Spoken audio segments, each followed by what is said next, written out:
Estamos aqui na nossa terceira live específica oferecida pela Imigrex Global, onde nós estamos explicando um plano B para a tua vida. Como que você consegue sair dessa lamaceira que você está aí no Brasil para você tentar uma vida melhor nos Estados Unidos. Você nunca vai abandonar o Brasil. Você sempre, eu tenho certeza que você, se você segue a mim, se você assiste a mim, vai ser preocupado com o Brasil a vida inteira.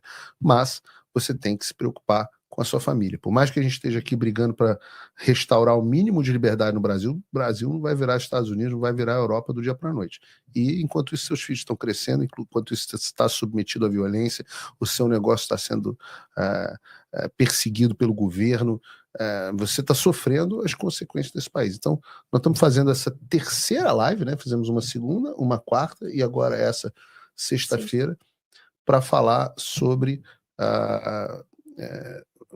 projetos, planos para a sua vida de imigração, né, Lúdia? Isso, e clica no QR Code, preenche o formulário, porque como nós falamos nas outras duas lives, você vai estar concorrendo, não é sorteio, você vai passar por uma avaliação da nossa equipe, que vai avaliar ali alguns casos para a gente oferecer uma consultoria gratuita. Essas consultorias da empresa, elas são pagas, mas excepcionalmente agora, como é lançamento, nós vamos selecionar algumas pessoas que nós vamos considerar mais elegíveis para oferecer essa consultoria gratuita. É só você apontar aí o teu celular para o QR Code e preencher o formulário, que de repente você recebe o contato do pessoal da equipe. Bom, a gente prometeu que a gente ia responder as perguntas que foram enviadas, as mais comuns aqui sobre as questões imigratórias, mas para a gente responder essas perguntas, muito melhor do que nós respondemos, é o nosso advogado da empresa, um dos advogados, Robert Santos, que é importante dizer isso para vocês que estão em casa nos assistindo, apesar do Robert ser um advogado de imigração, a gente sempre faz o disclaimer legal de que a Imigrex não é um escritório de advocacia imigratória. Ela é uma empresa de consultoria de imigração e nós temos dentro da empresa de consultoria um advogado especialista nessa área. Eu queria dar as boas-vindas aí ao nosso queridíssimo Dr. Robert Santos.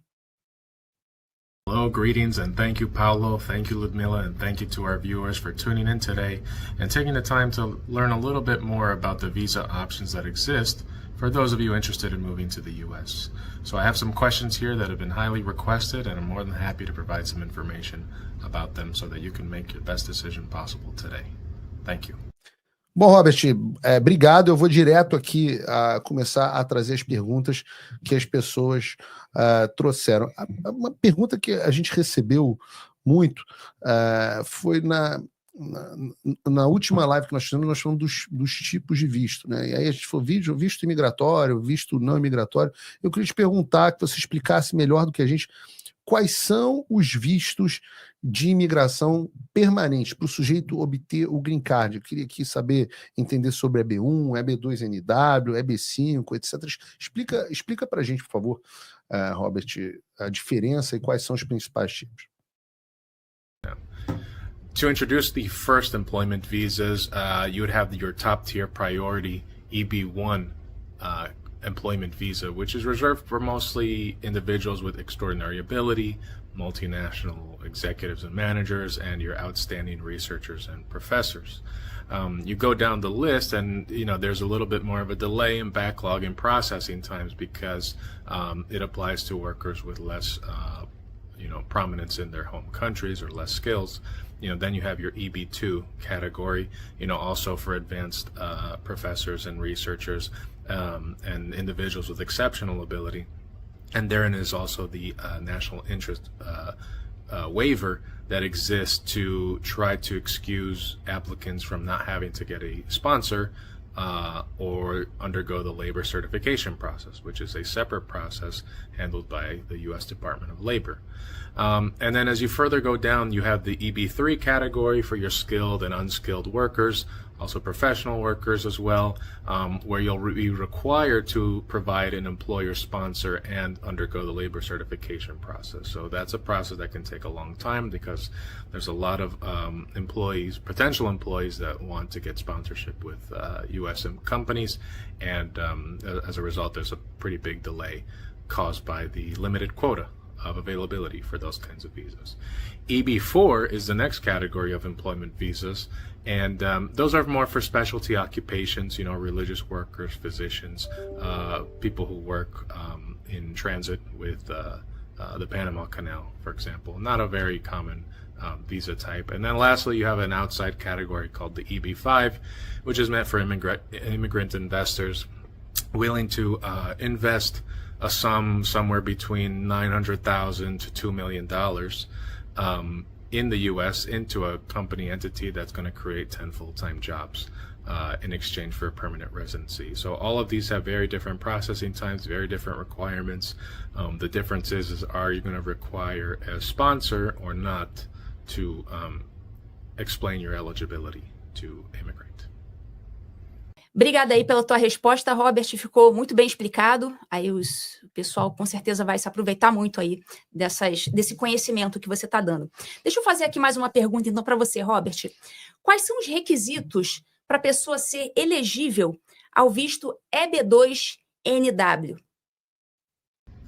So the EB2 visa is a second-tier visa, and it basically breaks down into two pathways. Either you show immigration agency that you have or possess an advanced degree or are professional, an advanced degree being a master's degree, an equivalent of a master's degree in the U.S., or perhaps even a bachelor's degree with 5 years of progressive work experience in your field of specialty. That would be one route. The other route is if you do not possess a master's degree, then at least you're considered a person of exceptional ability, where you would be satisfying about 3 to 4 criterion out of 7 to show that you are really proficient in your field and that you have the documentation to support that claim. And I guess I would say the second stage of that visa would be determining whether you're going to go with an employer sponsor or not. Because if you do, you would be required to undergo the labor certification process.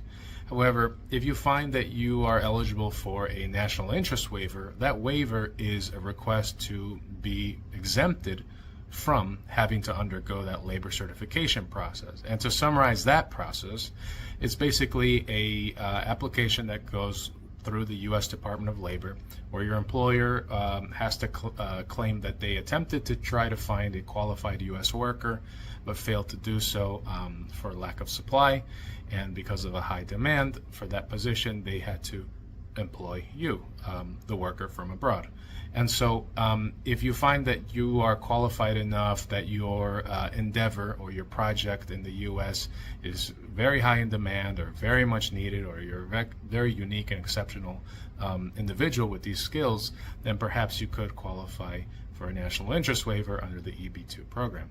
Now remember, this is a second-tier visa, which means there is a bit of a delay in processing a residency application for an approved EB2 visa. Remember, there's a quota for the number of individuals who can move to the U.S. as a permanent resident under this scheme. And so that would be a widely popular visa option. However, it's one that does carry a lot of requirements and a lot of evidentiary standards that have to be complied with before considering applying for that visa. E EB5, Robert? EB5. A pessoa perguntou muito sobre EB5. Eu fiz muita piada aqui, fiz muita brincadeira, mas qual é o valor mínimo para o EB5? E qual é a diferença do EB5? Eu fiz efetivamente uma piada na nossa última live, mas eu quero saber qual é a diferença do EB5 para o E2, que é o visto de investidor de tratado e tudo mais. So a small introduction to the EB5 Immigrant Investor Petition.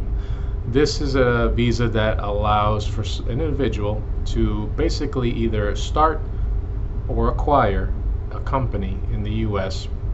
that is going to invest at least $800,000. And that's going to be dependent on where this business is located.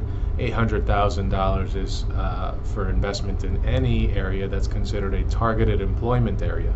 In other words, an area with high unemployment, according to the state. If a person wanted to start a business in a more populated area like Orlando or Miami, the investment amount starts at $1,050,000. these funds have to be applied and used for necessary business expenditures, and most importantly, it has to be used to hire at least 10 full-time U.S. workers. If you can satisfy, those kinds of requirements, you would be granted a conditional permanent residency status, where when it comes time to renew it, USCIS are going to determine whether your business is still active, whether those 10 employees are still working, and whether you satisfied all the rest of the criteria necessary to be granted a permanent residency for 10 years. The EB5 is definitely a more expensive option. It's more of a complex process.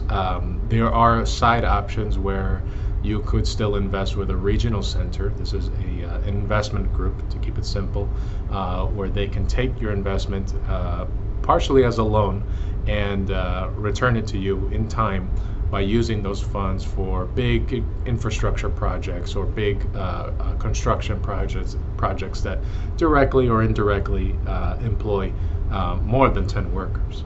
And so it's more of a passive way to qualify for the EB5 immigrant investor visa.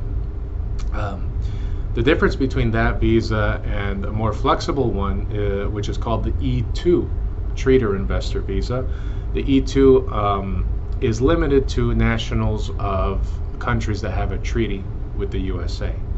And so if your country is on that list of treaty holders, you would have access to a very flexible visa that allows you to determine how much capital you actually need to start your own business in the USA or acquire an existing business with the USA. The law doesn't state a minimum.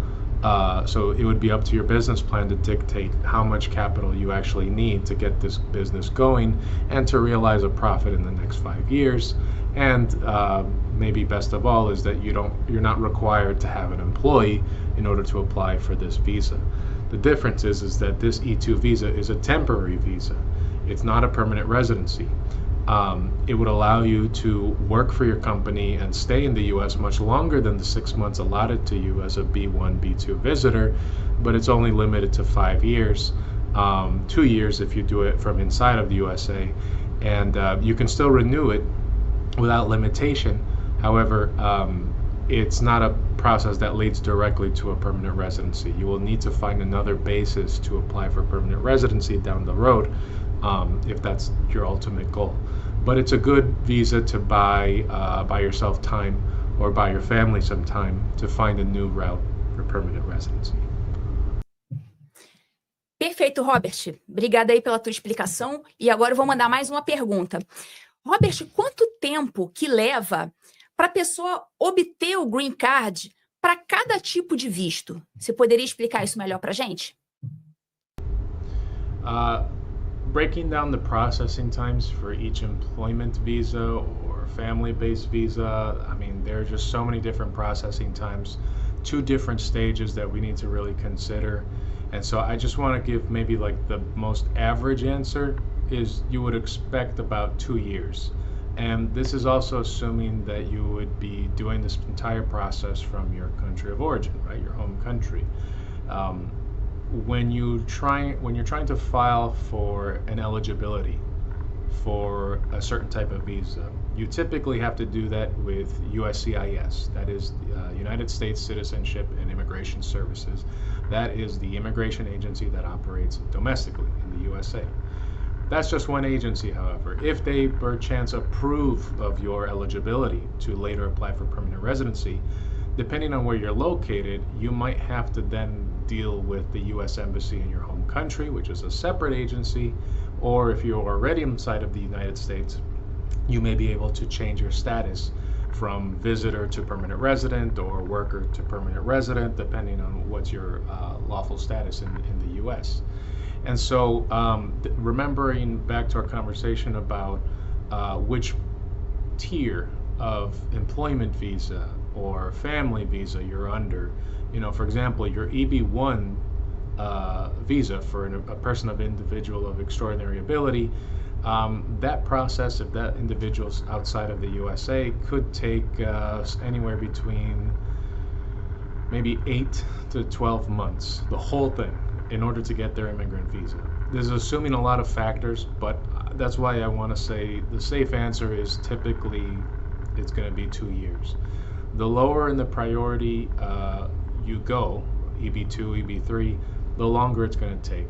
And that's only because U.S. Congress has instituted a limited number of visas for permanent residency available on a yearly basis. And so there's a quota. And once they meet that quota, then they get pushed on to the next year for individuals that are waiting. And so anytime that you have to think about which category am I in, how long is it going to take, your EB2, your EB3, I mean, there's a lot of applicants out there that are lower in priority, of course, with all the same, good skills and whatnot, and knowledge to apply for their job, but it's going to take longer because there's more of them that have to wait in line for their turn to become permanent residents. A gente entende que tem essa variação e etc. É impossível dizer de forma certeira, mas a pergunta importante, muito nosso público aqui faz, e filho, familiar, como é que é o processo? Se você obtém um green card, seu filho está incluído no teu green card, seu cônjuge está incluído no green card, como é que é isso, né? No seu visto, na sua aprovação, como é que funciona? When it comes to children, we want to make sure that all of our kids are included in any application or petition is submitted to the government to ensure that any benefit extended to us is extended to our family, our immediate family, our children. And so USCIS and the U.S. Embassy do allow that so long as your child is under 21 years of age. As soon as they reach 21 years of age, they're considered independent adults, no longer able to be receiving the immigration benefits that you as the parent would be receiving. There's a little bit of a calculation involved with, children who are 20, maybe 19, to make sure that they are also included in the process. But basically, the general goal is, yes, you want to include your children in any employment or family petition that's submitted to USCIS, include their name, date of birth, all of that, all of those essentials. Of course, it's easiest when the child is young and whatnot. And when your child is about 19, 20, a conversation with us would be a good idea to determine, is your child ultimately going to be included in that petition for residency later, even though they turn 21. In most cases, yes, but in slimmest cases, no. It really just varies on how long your petition is pending with USCIS and when that visa becomes ultimately available to you later down the road. Tem uma outra pergunta aqui, Robert, que o pessoal está muito preocupado em relação à oferta de emprego. Se a oferta de emprego realmente é necessária ou não é. Você poderia explicar se realmente precisa de uma oferta de emprego para aplicar para o EB2 NIW? Okay, so the EB2 National Interest Waiver does not require a job offer, employer sponsor, or labor certification.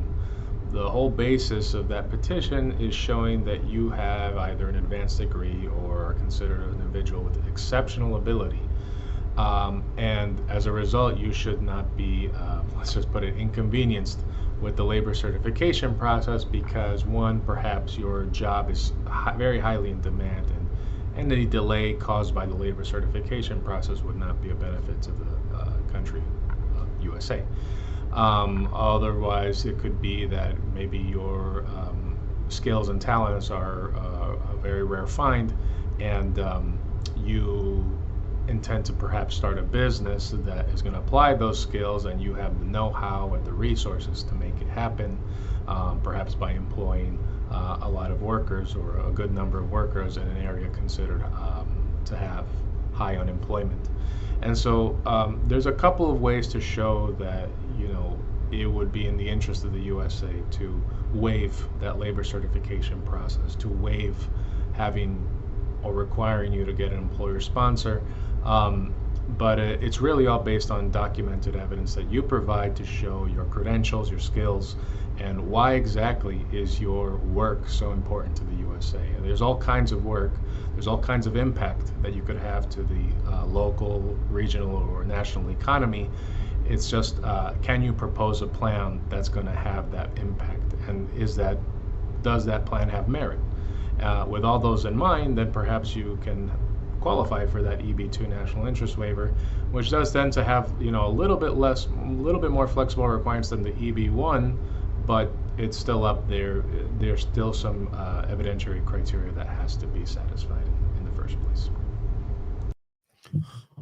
Ótimo. Outra pergunta que vem muito aqui é se a pessoa pode aplicar para o processo estando no Brasil, ou se tem que estar aqui nos Estados Unidos. Tem alguma forma da pessoa aplicar estando no Brasil, ou o sujeito tem que vir para cá como turista e depois mudar? Como é que funciona isso? So there's two routes to eventually moving to the U.S. You can either be already inside the U.S. lawfully, mind you, and place an application to change your status from your current one to permanent resident, assuming you have eligibility and visa availability.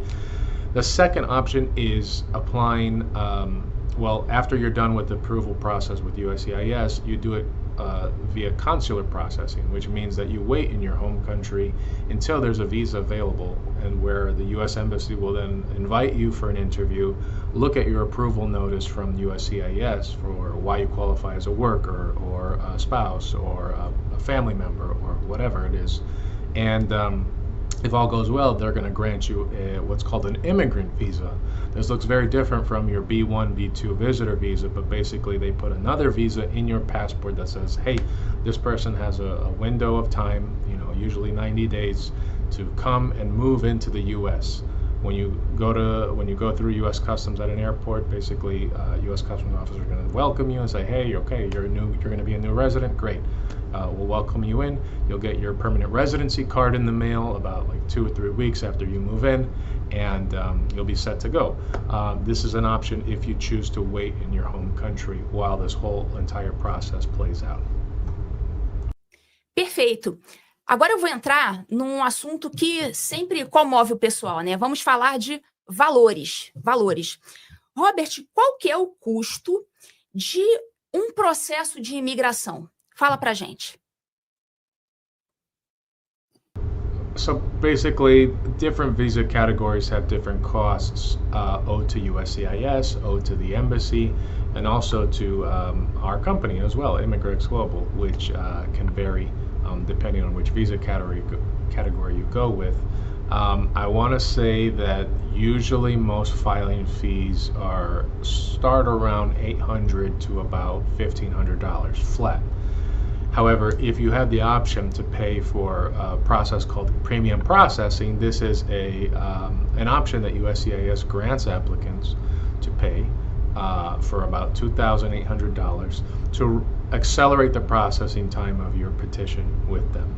This could reduce processing times from 14, 15 months down all the way to maybe 5 months. The reason is that for that $2,800, they're going to send you a reply in about 15 business days, maybe a little more depending on the visa category type, but they'll send you a reply, which typically means a request for evidence, or if you're lucky, they might send a decision right away. This accelerates the processing times to which you can get an approval so that you're closer in line for your visa down the road if you're interested in a permanent visa.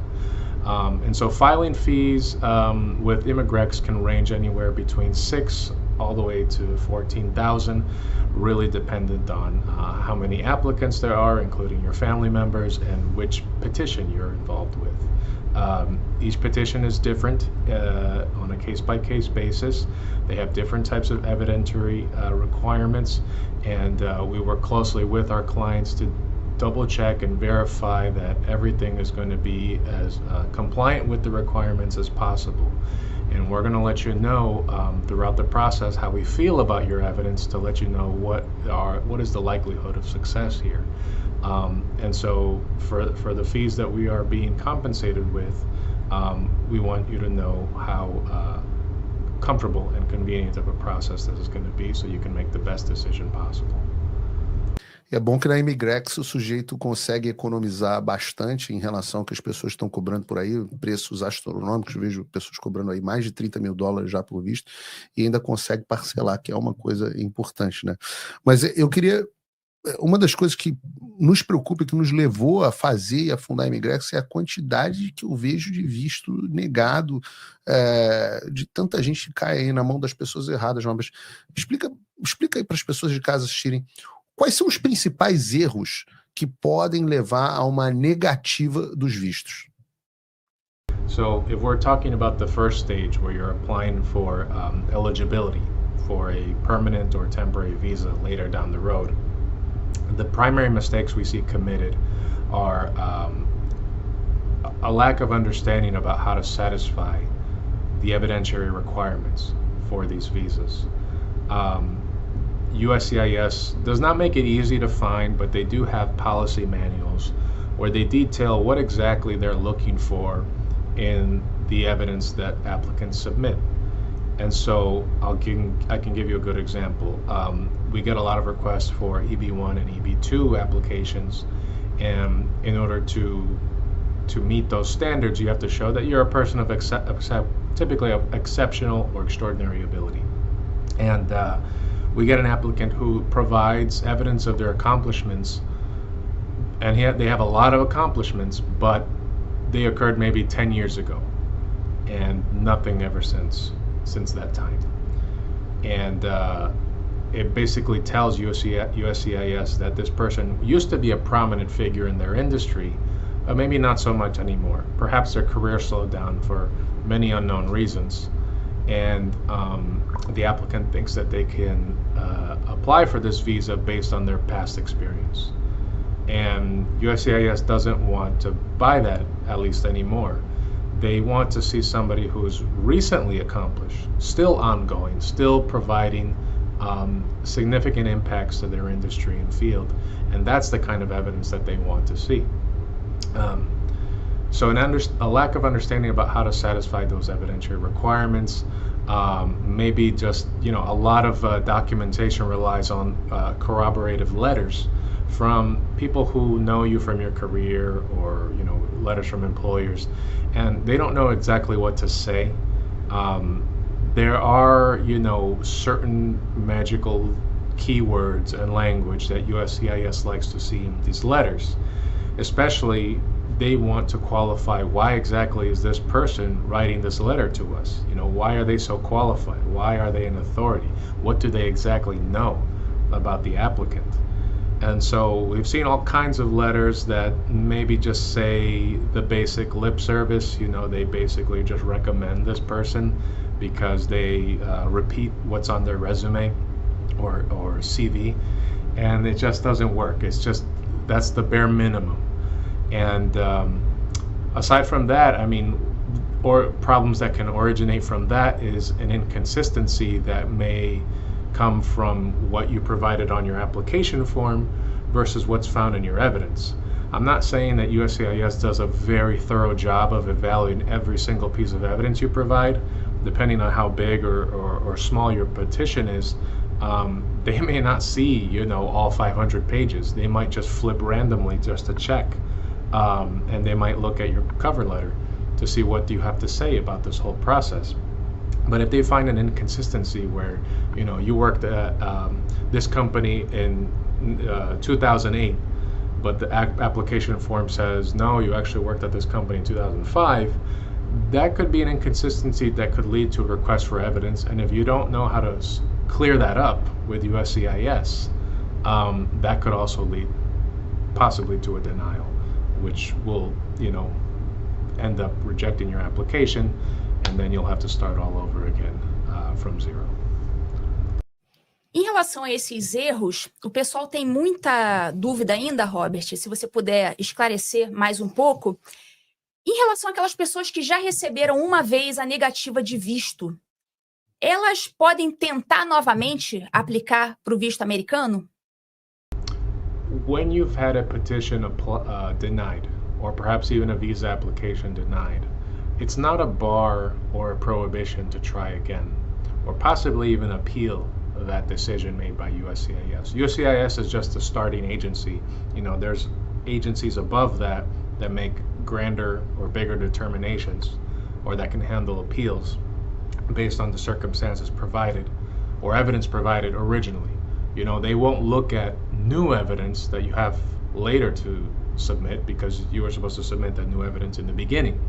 But they might disagree with the decision that USCIS made, maybe because the officer was reviewing it as too new, or didn't see all the evidence and missed it, and so that would be an unfair decision, and we can appeal that. What you have to keep in mind, however, is for the individuals who are inside of the United States applying for these petitions and getting denials, you have to make sure that you are lawfully in status in the U.S. Because if you are not lawfully in status, even if you submitted your petition before your current status expired, you don't have any more time to apply or submit an appeal or submit new petitions after your current statuses are expired. Because if you are allowed to wait in the U.S. while this appeal was processing, everybody would be in the United States reapplying and reapplying and reapplying until something happens or a positive decision is made. Yes, appeals can be reversed and they can be fixed later, even if you have to leave the USA. But you have to make sure that you're compliant with the law the entire time you're in the United States. And that's the most common situation we see with applicants who have had visa denials or petition rejections, is that they continue to stay and continue to appeal or reapply without realizing that you don't have a legal status anymore to successfully change from status A to status B, or status A to permanent residency. Once you run out of time and a decision has been made, you have to pack your things and go back to your home country.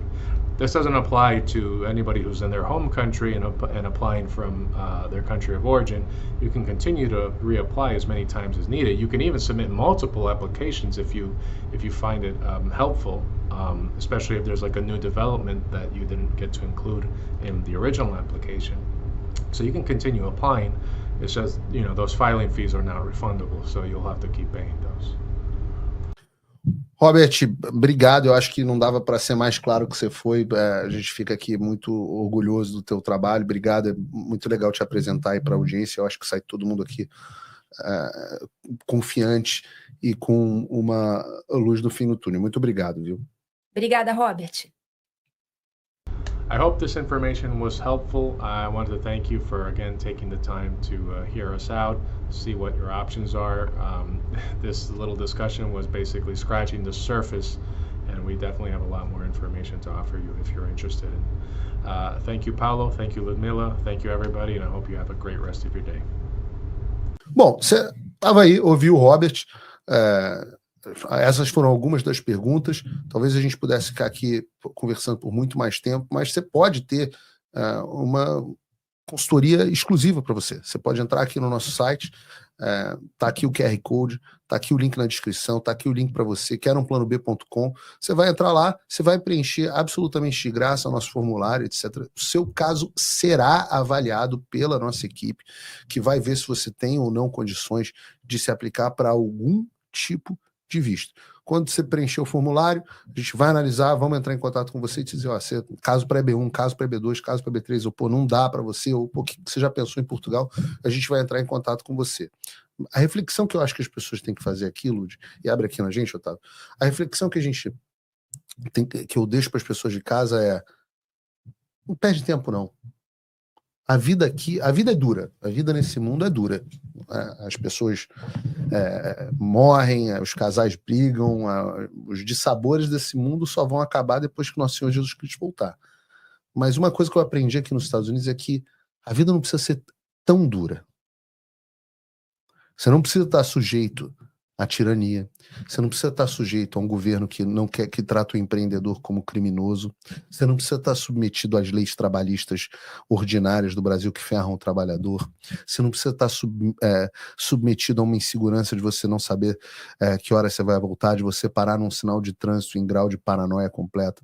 Você não precisa ser submetido a trabalhar e não poder usufruir do fruto do seu trabalho, porque o governo taxa tanto e que torna tão impossível para você comprar determinados produtos, para você ter um bom carro, para você usufruir da liberdade do fruto do seu trabalho. Você não consegue. Você não precisa estar submetido a esse tipo de coisa. Você não precisa estar submetido a um país onde nada funciona, onde tudo é dor de cabeça, onde cada passo do seu dia é irritação. Dá para se livrar disso. E às vezes você pode virar a chave da sua vida preenchendo um simples formulário. Às vezes é o primeiro passo. Eu preciso fazer alguma coisa, vou começar por onde? Eu te digo por onde. Preenchendo o formulário que aparece aí no QR Code que está aparecendo na tua tela ou clicando no link aí na descrição do vídeo. Então, às vezes, um simples gesto como esse, que você às vezes faz até meio que sem pensar, tá, eu vou preencher, mas sei lá o que vai acontecer, né? Às vezes acontece, é tudo. Às vezes a sua vida é completamente modificada para melhor.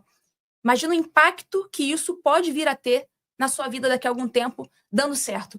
Então, não perca seu tempo, preencha o formulário, tá? Ainda que você vá pensar melhor depois. Tudo bem, preencha o formulário, pensa melhor depois, mas crie essa possibilidade para você. Crie essa possibilidade de uma vida melhor para você e a sua família. Tenha um plano B em mente. Não fique só contando com o Brasil, porque no momento, realmente, isso está muito perigoso. E a Imigrex está aqui para te oferecer esse plano B. E eu estou chegando num ponto, Lud, onde eu estou começando começar a ver os primeiros frutos do trabalho dessa empreitada que a gente abriu e começando a ver essa coisa bacana de você trazer perspectiva, esperança para a vida das pessoas.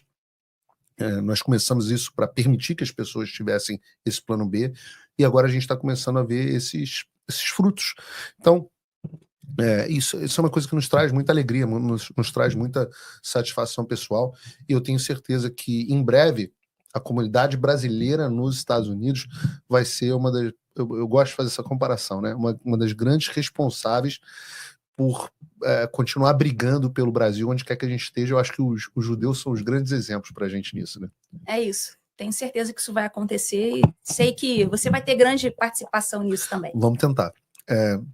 Mais uma vez, obrigado pela sua audiência. Eu volto a dizer, é ridiculamente fácil preencher o formulário, e, como a Ludmila disse, pode ser o primeiro passo para você mudar a sua vida e para você continuar lutando pelo seu país. Você não abandone o Brasil, mas tenha um plano B para a sua vida, porque não dá para ficar esperando não, cara. Você não precisa ficar submetido a esse tipo de coisa. Até o nosso próximo encontro. Tchau, tchau, gente.